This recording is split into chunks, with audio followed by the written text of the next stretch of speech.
So it was May 22nd. There's several people in the room who will remember what happened in my small town that I live in. Wasn't too long ago. It's a date back in 2011 that stands out for us. We had one of the worst tornadoes sweep through in American history in the town that I live in, or at least in the town that I live close to. That day for me was just a really normal day. I was just out mowing the yard. Love mowing, put on some music, put me in a riding lawnmower, and that's a great day. Love it, love it, love it. And so we've been having a great day on a Sunday, and all of a sudden we start getting word that this severe weather's coming in, and it wasn't really that close to our house because we live probably 10, 15 miles from town, out the country. And my wife kind of said, hey, you know what, it's starting to get dark out here. We should probably come in. There's a lot of reports online, and there's a lot of reports on the news, radio stations. Everybody's talking about how bad it is. Next thing you know, we crawl down our crawl space. We're just hanging out as a family, turn on the news, and then you start hearing over the radio things like, Walmart is gone, Home Depot, and you start hearing about these different stores.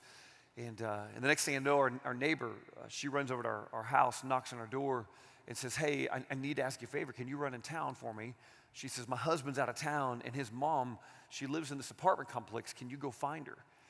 It's like, sure, so I jump my pickup, start heading into town, and it's just, the town's just obliterated.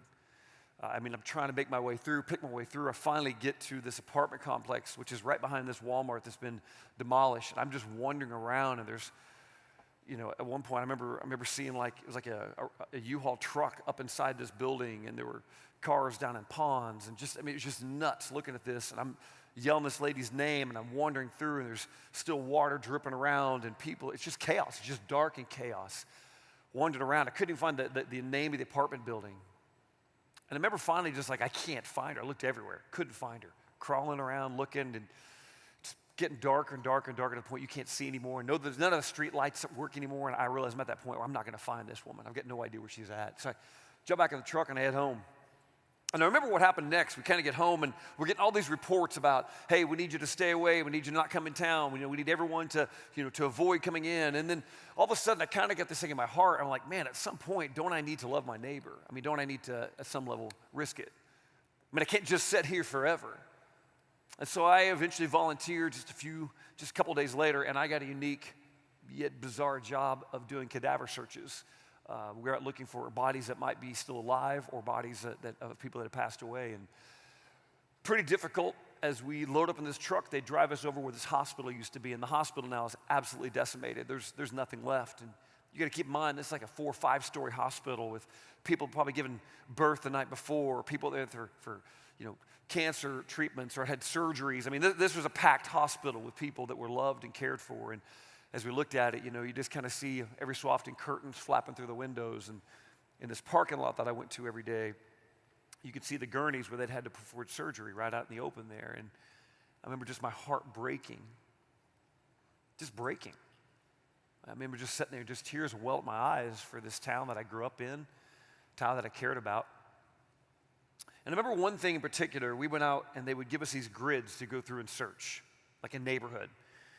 And the crazy thing was I knew these neighborhoods because as a young kid, I lived in that town. I didn't live out in the country growing up early on in my life. For several years of my life, I lived in the town. So, I know my way around there. I'm in there all the time. And so some of the grids are like, oh, yeah, I remember this neighborhood. And you'd show up and it'd just be obliterated. And we'd go through looking. Well, after doing a full day on this one day of just grid searches, looking to see if we could find anyone alive or if we found anyone that had passed away, I remember coming back to that parking lot over by the hospital, and there's about 60 of us that all arrived at about the same time. We'd go out in groups of about 10 and do these grid searches, and about 60 of us all came in at about the same time. It was just kind of a weird thing how it timed that way. And we all arrived, we're sitting there, and there's this old guy. He was a firefighter out of Kansas City, and he's kind of leaning up against this charter bus that they're working out of, and he's just kind of leaning against it. He stands about yay tall. He looks like Gimli off Lord of the Rings. Just big old beard, stocky guy. And we're sitting there. It's cold outside. It's raining. We're just kind of eating sandwiches. Rain's falling down on us, and it's pretty chilly on that May day. And I'll never forget what happened, man. Never forget this, for as long as I live. And listen, I'm going to go through and sterilize this story. I wish I didn't have to, but I'm going to because it's the right thing to do. But this guy spoke about the church in a way that I'll never forget. And I'm not going to say what he said because it's not even worth it for shock value. It's just not. But honestly, for me, it's some of the most holy ground I think I've ever stood on. As we sat there, 60 of us, yeah, sometimes there's a lull in the conversation. We had that when all of a sudden he just said, just blurted out. Lull in the conversation, and this old guy looks like Gimli, just kind of talks real loud and boisterous. He goes, man, I'll tell you what, if it wasn't for the, and he said a really foul word in front of the word church. He says, if it wasn't for the, and threw out an expletive church, man, I don't know what this town would do. This town, man, and he went on, he said it like 2 or 3 times. I don't want to exaggerate it. It's, my point's not to, frustrate you, upset you, but honestly, man, the way he described the church on that day was amazing. He said, man, the church is getting it done. And everybody just got real quiet. We just looked around. He goes, I'm telling you, man, it's the church. The church is the one that's making things happen here. And 60 people realized that, man, God was in this space. See, think sometimes when Paul talks in Romans 7, and he makes this statement. We'll get to 1 John in a minute. But Paul makes this statement. He says, man, I know the good things I should do and I don't do them. It's the bad things that I don't want to do. Man, that's the stuff I do. And so many times like last night, we spent all of this time talking about confessing our sin, all of the bad things that we are doing wrong, feeling guilty about the fact that you've got jealousy, feeling guilty about the fact that you've got addictions, whether it be to alcohol, pornography, I don't know what it is, feeling guilty about the times you've gone too far, or honestly, just feeling defeated and feeling isolated and alone. And in all this, I think our enemy has this tactic where he just says, man, we just got to clean, you just got to work, you just got to avoid sin, when all at the same time, I think there's another thing that he's trying to do. He's got us so distracted over here in this area of sin that, man, for me, it's like this virus gets inside of me. It's like this alien form gets in here. And that nature, what it's trying to really do, I think it's all about stopping sin, stop sin. But honestly, he uses that as a distraction so that I also will don't do what Paul says. I forget to do the good things I'm supposed to do. I'm so focused on not doing the wrong thing that I forget to do the right thing. And I think the enemy smiles. I think that's a tactic of our enemy. And church, I want you to hear this tonight. Some of us are so obsessed with not doing wrong that we fail and forget to do right. And our hearts are numb toward the opportunities all around us. And when we see the church shine like that day on May 22nd and beyond, it sparks our attention. The same thing happened, honestly, 2 different times. One of these times, you see it show up early in the Roman Empire. After 1 John, John writes what he writes. Something happens in the Roman Empire for the early church. It happens about AD 165. And not that you care a whole lot about history, but it's kind of interesting. About AD 165, believers are starting to grow in the Roman Empire. There's a few of them gathering together.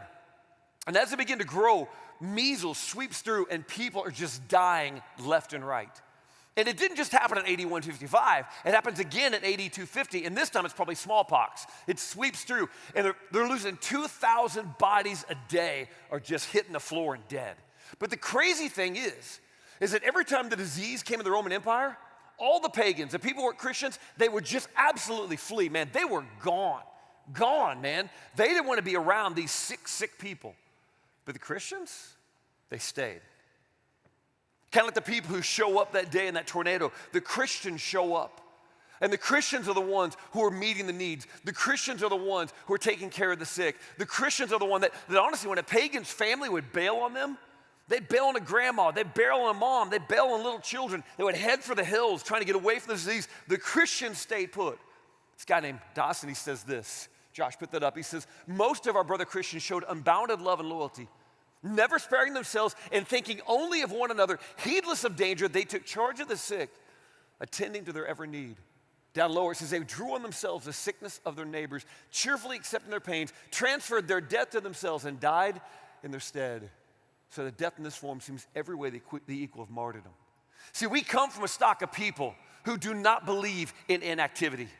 We come from a stock of people who don't run for the hills, a stock of people who do not resist leaning in when it gets hard. We're people who show up when everyone runs. That's our stock. That's what we come from. That's our bloodline. From the very beginning, when God puts it together and he builds Adam and Eve, one of the first things they're built to do, work is not a result of the fall. We were made to work from the very beginning. From the very beginning, we're hardwired for action. Yet I think one thing that Satan wants to do is to get us so obsessed with not sinning that we forget the good things we should be doing. The early church turned Rome upside down because they would take disease on, sickness on. The early church was willing to risk it. They weren't afraid. Jesus says this in the book of Matthew, chapter 25. And when you understand what they were going to, when you understand what they were facing, you read a little differently. He says this, think about these people that are living with smallpox, these people that are living with disease, these people that are dying of measles, and all their family has abandoned them. Because sometimes the most basic nursing skills, showing up to somebody who can't get out of bed and putting water in their mouth, showing up to somebody who literally can't even move their bodies and you just begin putting soup inside of them. They found that the death rate of pagans was over 50%, but the death rate of believers was about 25%. And the reason why, they thought, well, man, God's working a miracle. Maybe he was. But I think, honestly, it had a whole lot more to do with the fact that Christians showed up when everyone else bailed. We are not a group of people that bail. We're people that show up. When someone's hungry, we give them something to eat. When they're thirsty, we give them something to drink. When they're a stranger, we invite them in. We clothe them. We look after them. We show up. And whatever we do for the least of these brothers of ours, it's as if we've done it to Jesus. Let's get to our text tonight. 1 John chapter 3. Get your Bibles, go and pull that out. At this time when this is being written, man, there are no Roth IRAs. There's no government-mandated health care. There's no Social Security. The church was meant to be the activator of salvation, not only spiritually, but physically, financially, every which way. At that point, salvation in Jesus meant that you didn't just have help from above, you had help next door. That's what it meant. So in our text tonight, John chapter 3, verses 16 to 18, this is what it says. He says, and this is how we know what love is. Jesus Christ laid down his life for us, and we ought to lay down our lives for our brothers. If anyone has material possessions and sees his brother in need and has no pity on him, how can the love of God be in him? Dear children, let us not love with words or tongue, but with actions and in truth. I think one of the first things we see in that from the very beginning when it says, this is how we know what love is, that Jesus laid down his life for us. He laid down his life. Now immediately, we all know what that means. For most of us, immediately your mind goes to the emblem of the cross, and that is absolutely true. I believe that John had the cross in mind whenever he wrote this. Not denying that. But I think there's also more in mind for John.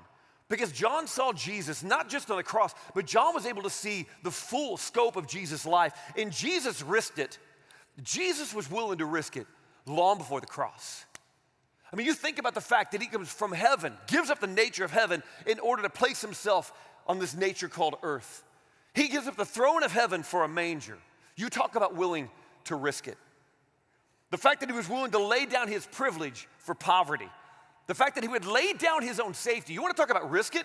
That night he shows up. He gets out of a boat, 2 o'clock in the morning, lands on the shore, and a demoniac, naked dude, by the way, buck naked, comes running at him like a wild man, okay? This guy's so strong, the demons in him are so strong that they try to chain this guy, he breaks the chains. I mean, he is a raging mess. He calls himself Legion, meaning thousands of demons inside of him. And Jesus shows up on the shore and he meets this guy. And Jesus is willing to risk it long before the cross. What Mark talked about, when he meets a woman that nobody else wants to have anything to do with, Jesus willing to risk it long before the cross. He laid down his reputation, willing to risk even that when he would spend time with prostitutes and sinners, willing to spend time with the broken, willing to spend time with the oppressed. Jesus was willing to lay it down long before. So when you read this, this is what love looks like. Jesus Christ laid down his life for us. Don't look just at the cross. Look at the culmination of his whole life, the culmination of everything that he does. I love what it says in John chapter 15, verse 12 through 14. It says, greater love is no man than this, he would lay down his life for his friends. I want to look at this text. John 3:16, 1 John 3:16, it says, this is how we know what love is. Jesus Christ laid down his life for us, and we ought to lay down our lives for our brothers. Does that mean I'm asking you to get on a cross and be nailed to a cross and put on a crown? No. That's not what I'm talking about right now. I'm not talking about martyrdom on your part, but I think what I am talking about is giving up your comfort, giving up your desires for the needs of others. Love means that we understand that we have a responsibility as believers to care for other people. I remember I was I can't remember if I was on a trip to Vietnam or a trip to China. I've been both places, and I don't remember where I met this guy. But I remember sitting across from this headmaster of the school, and I'm like, bro, why are you here? Why are you here? This doesn't make any sense. Like, he was a successful businessman, back in the States. I'm like, yeah, this doesn't make sense that you've come all the way over here, and you're here in this setting. I'm like, he goes, well, I've got a responsibility. And I was like, what do you mean a responsibility? He says, don't you know what a responsibility is? I'm like, well, yeah, I do. I think I know what a responsibility is. And he gave me this definition, and it's not new to him, and now it's not new to me, and it's probably not new to you. But how do you know when you want to lay down your life? How do you know when Jesus tells you to lay down your life, how do you know if you're supposed to do it? How do you know when you're supposed to do it? I think it comes down to this word responsibility. And I'd flip that word. Responsibility is, do you have the ability to respond to the need in front of you? Then it's your responsibility. Do you have the ability to respond to the need in front of you? Then it is your responsibility to lay down your life. Do you have the ability to respond? It's interesting when he makes this statement down here in verse 16. He says, we ought to lay down our lives for our brothers. He says, if anyone has material possessions and sees his brother in need, but has no pity on him, how can the love of God be in him? The word for brother is interesting. It's a really interesting word, what John gets to here. Because a lot of times I think, well, man, who is my brother? I go to what Jesus teaches, in this amazing story that you get into, when he talks about the Good Samaritan. And a lot of us are like, man, everybody's my brother. I love everybody. You know those people, like they just love the whole world. But that's not what John's getting at here. Yeah, John's making a point here, man. Don't miss it. John's trying to drill something home that's unique, that we don't think enough about believers. In fact, when John uses this word brothers, it's actually kind of restrictive. It doesn't mean the whole world. It doesn't mean everybody. In fact, the word brothers in this text means a very specific group of people. It means the people that you do life with, specifically the people you go to church with. See, I think it's interesting that John starts off in verse 16 and he goes from brothers in 16 to brother in 17 when you look at it. He goes from a plural use to a singular use because a lot of times we spend our whole life trying to love everybody that we end up loving nobody. Most of us spend so much of our effort saying, well, I just love all the people everywhere, and the truth of the matter is you don't ever love anyone. You don't give up your time. You don't give up your resources. You don't give up your life. John knew what was coming, man. And even if he didn't, he was already seeing the persecution. And even if he didn't, Jesus knew it was coming. And he knew that hard times were coming their way. And much like a tornado sweeping through a town, or measles, or smallpox, or whatever it is, persecution, John knew that we've got to be a group of people who stick together. We have to be a group of people. And tonight, that's what I'm calling you back to. You've got to look at this youth group you're a part of, not as some holy clique, because you know what? We have the same lingo or the same shirts, or we go to the same cool building. It cannot be about that. The church was never designed to be a clique. It was designed to transform culture. It was designed to be a community that cared for people when they were broken. My question for you is, when the darkest days come in your hour, when your darkest hour comes, do you think right now the church is the place you would turn to? And if it's not, then it's your responsibility with everything in your power to make it that kind of place. Make the church the place that you would go to first. And that happens when you change your attitude and I change my attitude. That it's no longer about buildings. Sometimes I think the worst testimony to our churches is the fact that we can look it up on Google Map and there's a pin for the building. You are no building. And you cannot be mapped by Google or Apple Maps or anyone else. You are the kingdom of God. The kingdom of God made up of spirit-filled individuals who can transform and move at any point, who can respond to needs faster than brick and mortar could ever dream of. You're the church of God who can move throughout a city to pick up debris with rakes or cut down trees with chainsaws. You're the movement of God. You're the people that show up in the darkest hours of sickness. You're the people of God who show up when disease is running rampant. You're a group of people who risk it. You're no building. You're no group. You're no club. You're not and you never will be. Don't let them reduce you to that. And don't let our enemy get you so focused on not sinning that you forget to care for the community you're sitting with right now. Paul says it this way in Galatians. He says, therefore, as we have opportunity, let's do good to all people. So let me make something clear. I'm not advocating us versus them. Listen to me.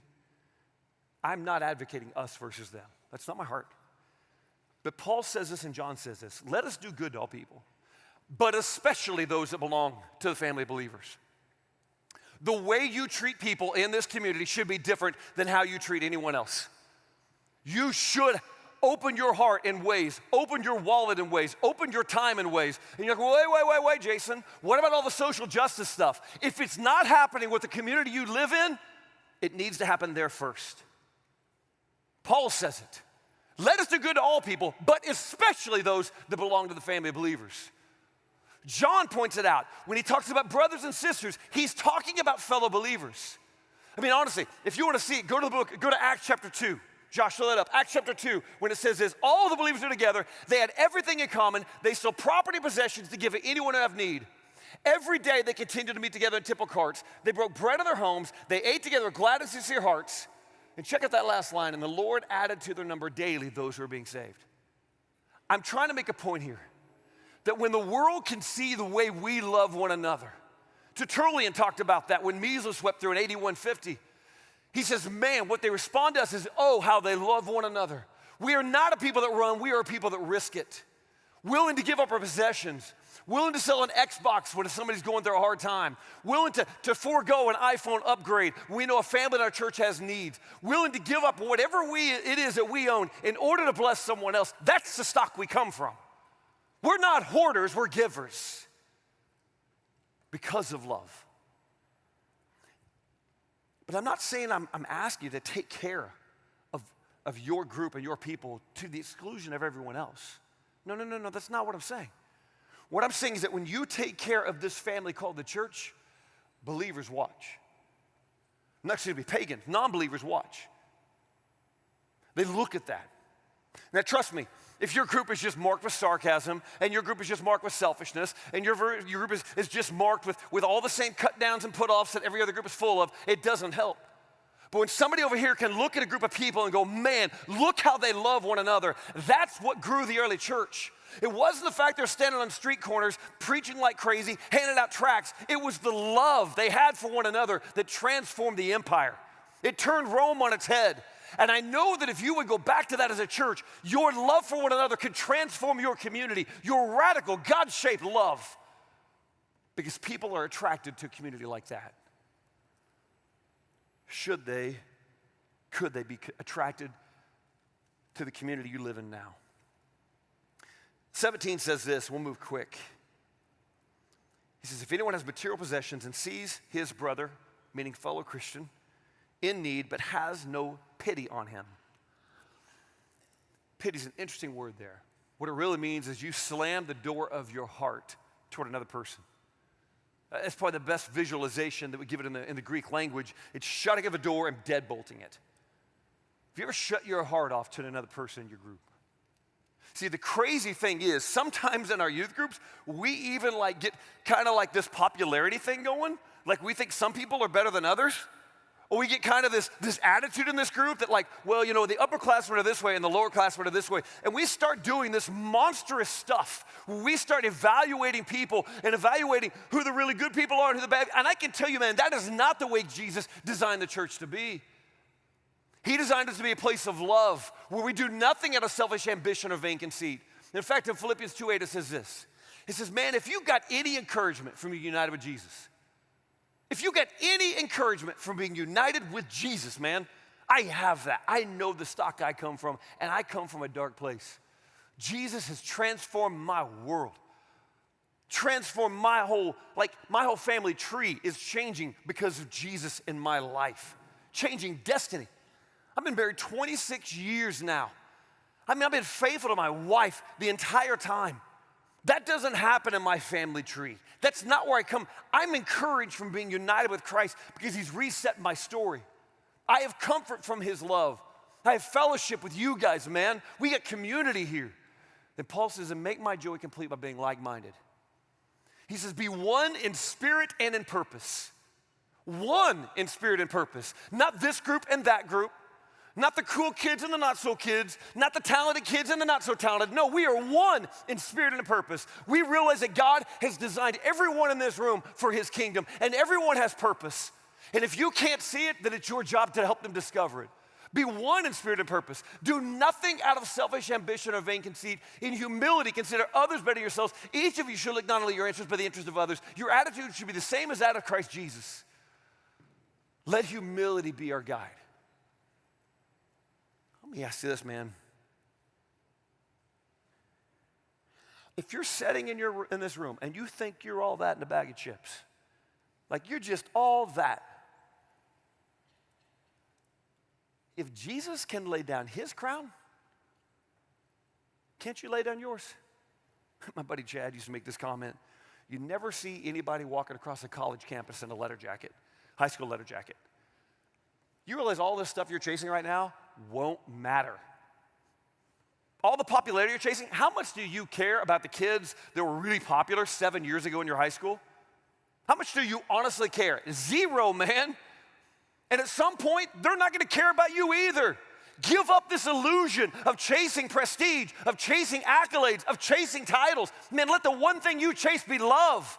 Let the one thing that you chase be sacrifice. Let the one thing you chase be after Jesus, and the way you treat others is what's remembered. Because I can guarantee you this, no one's going to remember what sport you lettered in. No one's going to remember or give a rip whether or not you were queen or king or crowned or not. No one's going to care, but I tell you what they will care about. They will remember you for a lifetime by how you treat them and how you love them. They'll never forget your name if they know you love. James 2 says this, suppose a brother or sister is without clothes and daily food. One of you says, go in peace, keep warm and well fed, but does nothing about their physical needs. What good is it? In the same way, faith by itself, if it's not accompanied by action, is dead. We should be just like Jesus. We should risk it, even if it costs our position.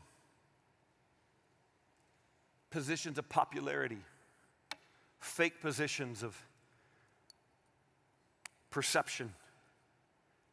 If it costs us our titles, if it costs us our comfort. And honestly, if it costs us our possessions, willing to risk it. I look at it this way. I love what it says in 1 Timothy. It says, command those who are rich in this world not to be arrogant or put their hope in wealth, which is so uncertain, but put their hope in God, who richly provides everything for our enjoyment. Command them to do good, to be rich in good deeds, to be generous and willing to share. In this way, they'll lay up a treasure for themselves as a firm foundation for the coming age, so they may take hold of the life that is truly life. I don't know. Any Fortnite fans in here? Okay. Fortnite fans. My son is a Fortnite fan, and before I make fun of him, because I think he plays way too much Fortnite, way too much, I will say this, he went to state in golf, he was a straight A student, graduated seniors from his school that are here know that he did very well in school, so it's hard for me to pick at him too much when he still did very well in other things. But you play way too much Fortnite. Way too much. So sometimes, let's just admit it, how many wins do you have in Fortnite? And I think you should be embarrassed, but everyone else will cheer for you. He has 170 wins in Fortnite. Don't cheer that. You don't cheer that. Man, you are not helping my cause right now. This is not what I'm looking for. You should be booing him. No, don't boo him. Don't boo him. But I look at this. Sometimes I'll go downstairs because I want to hang with him, and I'll watch him play Fortnite. And I always find it interesting when they play squads. And if you don't know what Fortnite is, okay, just deal with it. Everybody, who here knows what it is? Okay, there we go. You can look around. If you don't know what it is, just kind of look down and shrink into your seat. So here's my deal. When you're playing squads, man, you know what I'm talking about? When you got squads going on, and you know when you get tagged by some sniper and it's not quite a headshot, or maybe you get hit with some light armor, whatever it is, and then all of a sudden you're sitting there and you know that you're fading, and your buddies got mats and they don't share it. Like you're like, dude, hook me up. Like you know that you saw them pick up bandages. You know they got a med kit. They got a dad blasted slurp. You saw them get it. Doesn't it drive you crazy when they're sitting there doing, their stupid little Fortnite dance around you, and you're like, come on, man, hook a brother up. I need something right now. Anybody understand that? That is so frustrating. It's so annoying. You know what's just as annoying? I think it's just as annoying when the Father looks down and he sees people in his church that are suffering and hurting, yet other believers are hoarding gifts that they should be giving.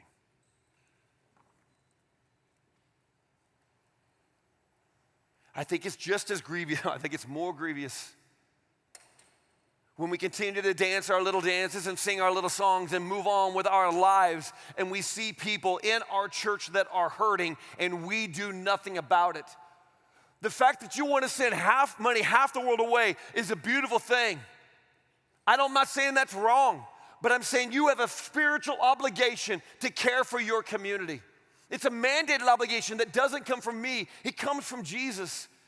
And he's saying, man, you have got to care for the physical needs of the people that you go to church with, the people you do life with. When somebody you know, a single mom in your town is struggling or in your church is struggling, you should be the first people to respond. When you know that somebody needs something from you and you've got the ability to bless them with it and you know that you own it, you're not using it, or even if you are, the best thing you can do is say, here, what I have is yours, give it up. You should be the first people that show up and meet the spiritual and physical needs of the widows when they have no one to talk to. And people haven't shown up and they've lived their whole lives faithful to this church, yet haven't had a visit from anyone in who knows how long. Let you all be the first people that show up at that nursing home and sit down and say, I don't know you, you don't know me, but we're the church. Our ages may be different, our backgrounds may be different, but I'm here to physically bring the love of Jesus to you. Listen. Some of you are dancing around and playing silly games with this faith when you should be giving. You're so consumed with not doing wrong that you're not doing right. And the chains you have are not just around your wrists, they're around your ankles because you're immobilized and you're not moving. And the enemy smiles because he got you to stand still. We were built to move. One of the very first things we're given to do in the garden is work. If you're not working actively with your faith, that's a problem. And it's got to be more than words. He says it here. We'll get close to wrapping up here. He says, dear children, let us not love with words or tongue. Think about that. So often we're so quick to say the words, oh man, I love you. You didn't show up at your buddy's grandma's funeral when she passed away. Oh man, I love you. But you know his family's going through a hard time. I'm sick of the church using little emojis like, man, I'm going to pray for you, hashtag get well soon. I'm tired of this. And I'm not saying it's bad to text people. I'm not saying words of affirmation don't have their place. But at some point, I'm just going to swing the pendulum here really, really way too far. Give me grace here. At some point, you need to shut up and show up. At some point, you need to stop telling people you love them and physically show up and do something for them. And again, I know there's a place for speaking kind words. I get that. And I know I'm swinging it too far, but I believe that, man. For a season, maybe just for 30 days. Maybe you just should stop telling people you love them if you can't back it up with a physical action.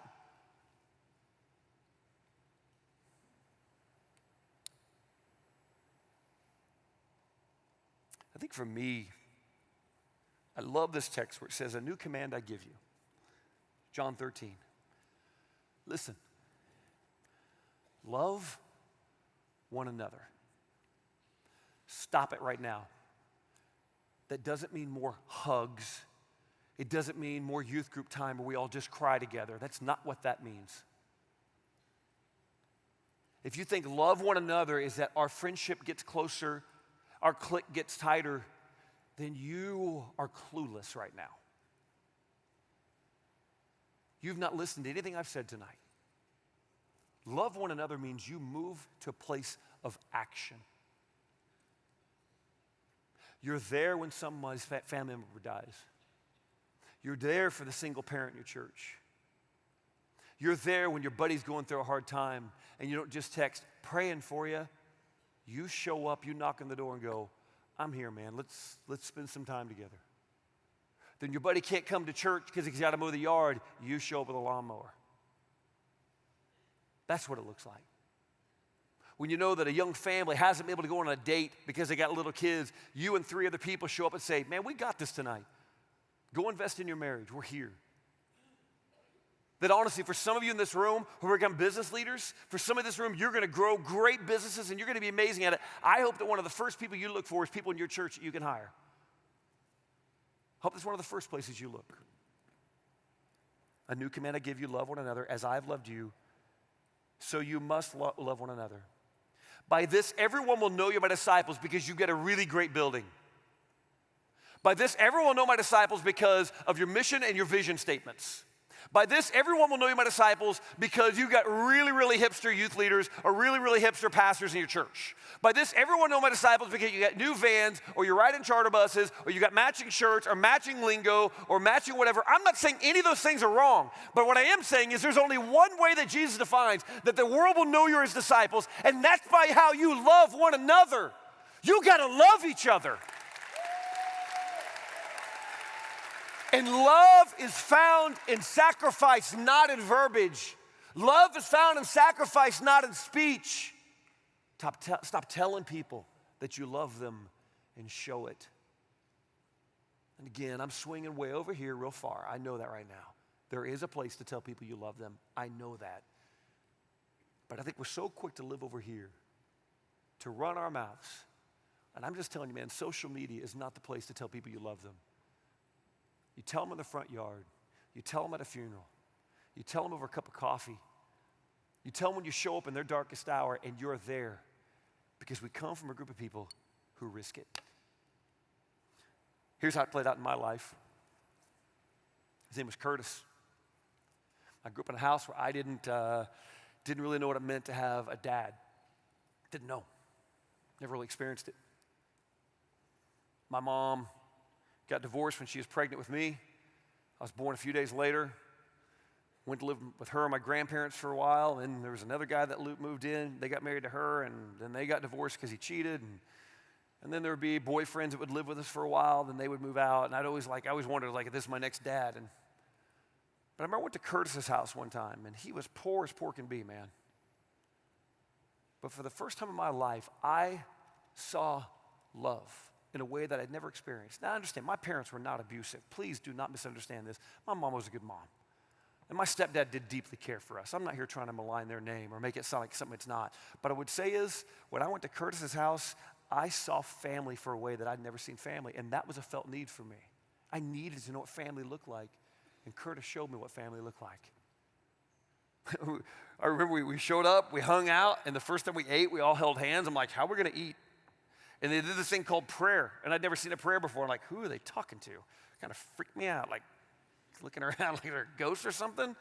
And then they asked me if I want to spin it. We played wiffle ball, and we ate like chocolate chip cookies, and it was awesome. And then I watched them. We did this thing called church, and it had really, really, really bad snacks and really watered down Kool-Aid. My mom made way better Kool-Aid, but this was weak sauce. And then his dad stood up, and he talked way too long, and the pews were wood, and they hurt my butt. And I'm like, man, I want out of here. But we went back to the house, and they loved me well. One of the ways that some of you guys can show love for one another as believers and also for non-believers is offer something they need, like a home, a healthy family. Because I can tell you, man, I met the church and fell in love with the church long before I met Jesus. And the church in Curtis's life, that little church in that dumpy little town, that's what called me to Jesus long before I even knew who he was. The church, when it loves well, draws people in. I saw it again, man. I won't forget this. My dad. My dad's another prime example. I still remember the day. I was probably about 5th grade. And we weren't really church-going folk. In fact, we were the people you told your parents tell you can't hang out with. Again, it was not abusive, but every weekend, it seemed like as a kid was a keg party at my house. Like my job from little to probably 5th grade was I just mixed drinks on weekends for people coming over to party. There'd be a keg for the high school kids to go down and party at the river, and there'd be a keg for the adults, and I'd stay up with the adults, and I'd see things the next morning. Wrong. But I remember we went to church, man. We went to church. Finally, my parents met in the bar, dead drunk. I said, hey, if we get married, we're going to go to church. I didn't get to go to the wedding. They just showed up one day and said, hey, we got married last night. I was like, oh, that's cool. You're my dad now. All right, there we go. There's that. But I still remember we went to church the first time. We pulled up in the parking lot. All of us, man, this nasty old station wagon, we're pretty poor. We pulled up. My dad's like, I don't think we're dressed for this. So we turned around and we went back home. And this is a different church than Curtis's church. This is my home church. We pulled up again to my home church I go to now, and we pulled up another Sunday. We got there, and he's like, well, man, we're running a little bit late. We should probably head back. So we left. Third Sunday, we pulled up in the parking lot. We're there, and we're like, okay, we got this. We're going to go in. We literally went to church 3 Sundays and never went in the building, ever.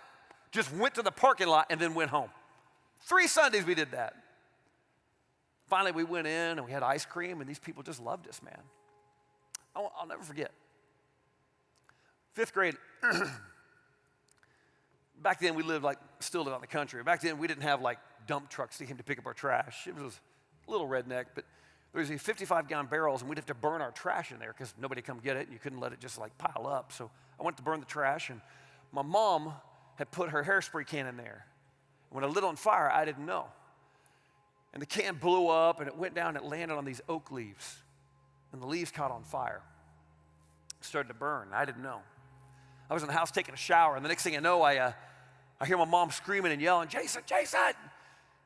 And she could see the smoke filling up all over our property. We're like, we don't know where it's coming from. And I'm trying to throw jeans on. I'm trying to hurry up and get ready. And I take off running. I grab the hose, and I'm running out there. And, I've got the hose on. I take off running. I look, and as soon as I round the corner where I could see my brother, he had a 55 Chevy 2-door hardtop that was just leaves underneath it, and the tires were on fire. The whole car's on fire.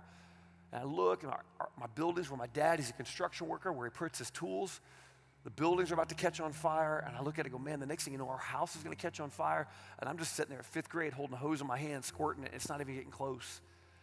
So I ran back in like, Mom, we got to get my dad here. His name was Dan. We need Dan. I wouldn't call him Dad at this point. Just called him Dan.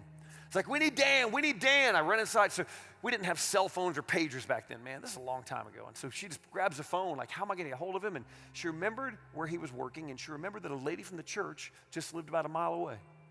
So she called her up. Hey, Vicky, listen, can you go get Dan? Our house is on fire. Our property's on fire, not our house. Our property's on fire. We need him here right now to help us get this fire out. And I said, he's just working right up the road. And she goes, oh, honey, I know right where he's at. I'll go get him. And she hung up the phone, and before Vicky got in her car to go get my dad, she made one more phone call. One more. One last phone call she made. And she drove to get my dad and started yelling, Dan, he's up on the roof, and he's crawling down off the roof. He's getting tools, telling the other guys working for him, head on home. He's trying to hurry, man, but it takes a while. You don't want your tools stolen. He's just booking it fine. He gets in the truck and just races home as fast as he can. And as he turns the corner, he's dodging cars everywhere. Cars everywhere. My mom is sitting out there stirring. She's stirring a gallon of lemonade. And there's people all over our yard with rakes in their hands. Because that one other phone call that Vicky made was to the church. And for everyone else who said, oh, that's too bad, then the McGrews lost their house. No, they didn't do that. They showed up. On that day, they didn't just sit at their homes and wish us well. On that day, they couldn't post on social media and hope that everything got better. No, they didn't do that. What they did is they got in their cars, they grabbed their rakes, and they showed up. And when they showed up, that's what led my dad to Christ. Because he knew that none of his friends would do what the church did on that day. He knew on that day, no one that he knew would do what the church would do. And the next day, just a few days later, actually, I went with my dad, and we loaded up all of his liquor into the back of a wheelbarrow on the back of his pickup, and I went with him to bust every bottle. I don't know that my dad has missed a Sunday of church since. Do you know what changes the world? People that love. What changes the world are people who show up. What changes the world are people who don't just talk, but they show action. You are the church. You can transform a nation. You can transform a community. You can transform your own neighborhood when you show up. Because on that day, it wasn't just people from my hometown. No, you were there, and you were there, and you were there, and you were there, because you are the church, and not even the gates of hell can stand against us. Love will conquer. Love will win. Right now, I want you to grab those coins that you've been playing with all week. I'm going to ask you to do something. I want you to, at some point, you don't have to do it right now. I want you to write your name on one of those coins. And I want you to give it to somebody in your small group that's going to hold you accountable. I want you to give it to somebody who's actually going, not the one person like, oh, I'll give it to them. I want you to write your name on one side of it. And then I want you to find somebody, that one guy, that one girl, you're like, oh, crud, if I give it to them, they'll actually do it. You know that person. And I want you to exchange your coin with their coin. You might have to exchange a few times, so everybody gets to, so everybody's got a coin opposite theirs. And here's what I want you to do every day. I want you to flip that coin. And if your name comes up when you flip it, you know on that day that you need to do everything in your power to find a way to risk it. A way that you can give physically to the kingdom of God. A way that you can show love to broken. A way that you can have an impact. A way that you can show what it looks like to be a believer. If you flip it the next day and their name shows up, then I want you to text them and say, bro, you're in. You can just tell them straight up, you got till 10 o'clock to text me back with what happened today. I cannot wait to hear the story. But church, we must go back to being a people who risk. We can't just live in sin avoidance. We can't just live in behavior modification. We can't just live in this world, well, if we don't do bad, everything's okay. Our enemy uses a tactic. He's calling us to love fearlessly, to love recklessly, to love with all abandon. And they will know you are his disciples by your love.